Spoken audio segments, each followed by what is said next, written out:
చూడండి అన్న, ఇప్పుడు మనము ఈ ఐఎల్ఎంతో మనము సివిసి వర్డ్స్ తయారు చేస్తాం. సివిసి అంటే అర్థమైంది కాన్సోనెంట్, ఓవెల్, కాన్సోనెంట్. మనం 3 అక్షరాల పదాలే తయారు చేస్తాం. ఫస్ట్ ఏముంటుంది? కాన్సోనెంట్ ఉంటుంది, రెండోది ఓవెల్ ఉంటుంది, మూడోది మళ్ళీ కాన్సోనెంట్ ఉంటుంది.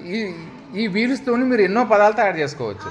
కొన్ని నేను చేయిస్తా, తర్వాత మీరు కూర్చొని చేసుకోండి, ఓకేనా? చూడండి అన్న, ఇప్పుడు ఏది ఏ సౌండ్ పలుకుతుందో మీకు తెలిసిపోయింది. అక్షరాలు, లెటర్స్ ఏఈఐఓఈ ఏం పలుకుతుందో తెలుసు కదా. ఏ ఈ ఓ ఆ. వీటితో పాటు ఈ 26 సౌండ్స్తో పాటు ఇంకా మీకు అవన్నీ ఇందులో ఇంక్లూడ్ అయి ఉంటాయి. టోటల్గా 44 సౌండ్స్ ఉంటాయి నాన్న. ఇవన్నీ మీరు నేర్చుకుంటే పదాలు ఎట్లా పలకాలో మీకు ఈజీగా అర్థమవుతుంది. తెలుగులో నేను నేర్పించిన కదా బెట్ట, ఇట్లా ఇవన్నీ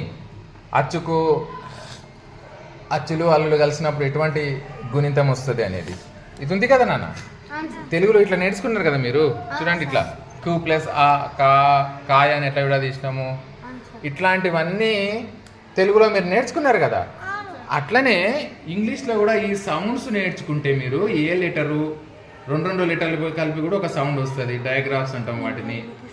ఆ సౌండ్స్ మీరు నేర్చుకుంటే మీరు పదాలు ఎట్లా పలకాలో మీకు అర్థమవుతుంది, ఇంగ్లీష్ చదవగలుగుతారు. అవన్నీ తర్వాత నేర్పిస్తా. ఫస్ట్ ఇది చూద్దాం, ఓకేనా? ఇప్పుడు చూడండి, ఈ సౌండ్స్ తెలుసు మీకు.